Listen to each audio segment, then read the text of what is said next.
పరిశుద్ధ గ్రంథంలో జీవాధిపతి దేవుడు అనేకమైన సంగతులు మనకు తెలియజేస్తుంటాడుగా ప్రతి ఒక్కరు శ్రద్ధగా విన్నాం. బయట తెరవడం మాట్లాడుకున్న తర్వాత చూడండి, 2వ దినవృత్తాంతాల గ్రంథము 20వ అధ్యాయం 4వ వచనం చూస్తే చక్కని మాట మనకు కనపడుతుంది. 374 పేజీలు.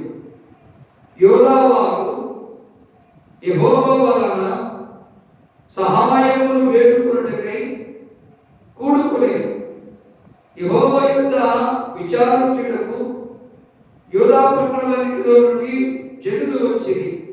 ఇక్కడ చూస్తే యెహోషాపాతు యెహోవా మందిరంలో కొత్త స్థానం ఎదుట సమాజముగా కూడిన యోదా యెరూషలేముల జనుల మధ్యను నిలవబడి కింద 7వ వచనం చదువుకుంటే, నీ జనులైన ఇశ్రాయేలీయుల ఎదుట నుండి ఈ దేశపు కాపురస్తులను తొలివేసి నీ స్నేహితుడైన అబ్రహాము యొక్క సంతతికి దీనిని శాశ్వతముగా నిచ్చిన మా దేవుడు నీవే.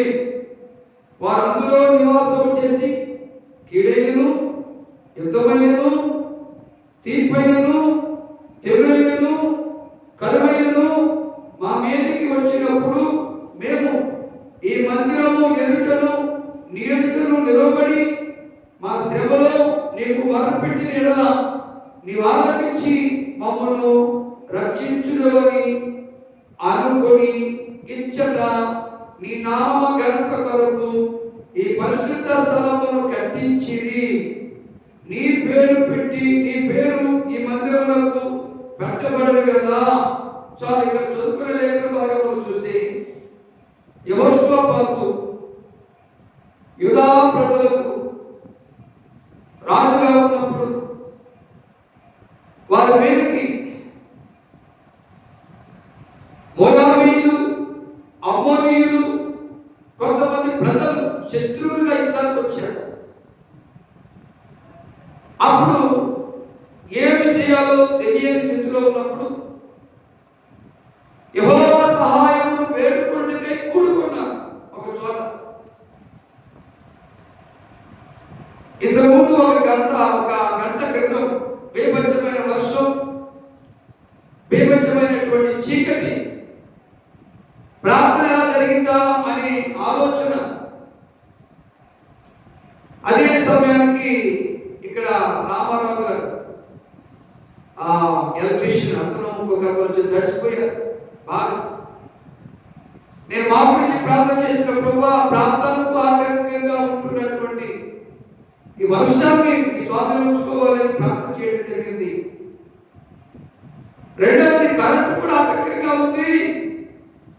కరెంటుని పంపించుకోవాలని ప్రార్థన చేయగా దేవుడు వర్షాన్ని ఆపాడు, కరెంటును కూడా పంపించాడు. దేవుడికి స్తోత్రం. హల్లెలూయా. మరి మీ ప్రార్థనకు లేదు, మందిరానికి వెళ్దాం, మందిరంలో ప్రార్థన చేద్దాం. మరి ఈ గాలి ప్రార్థన చేసింది, ప్రభువా త్రాగుబోతులను మార్చు. మా ఊళ్ళో త్రాగుబోతులు ఉన్నారు, యవనస్తులు. వాళ్ళు మారాలని బాధ్యత కలిగి ఏ తల్లి ప్రార్థన చేస్తుంది? గంజాయి మారాలని ఏ తండ్రి ప్రార్థన చేస్తున్నాడు? అని ప్రార్థన చేసే బాధ్యత తల్లిదండ్రులకు లేదు. మా ఆయన మారాలి ప్రభు అని ప్రార్థన చేసే భార్య లేదు. ఎవరి మరి త్రాగుబోతులు ఎలా మారుతారు? ఈ దొంగలు ఎలా మారుతారు? ఈ మోసగాళ్ళు ఎలా మారుతారు? ఇక్కడ యెహోషాపాతు ప్రార్థన చేస్తున్నాడు, ప్రజలందరూ కూడుకొని ప్రార్థన చేస్తున్నారు.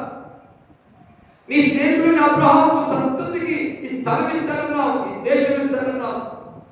శత్రువులు వచ్చారు. యెహోవా సహాయం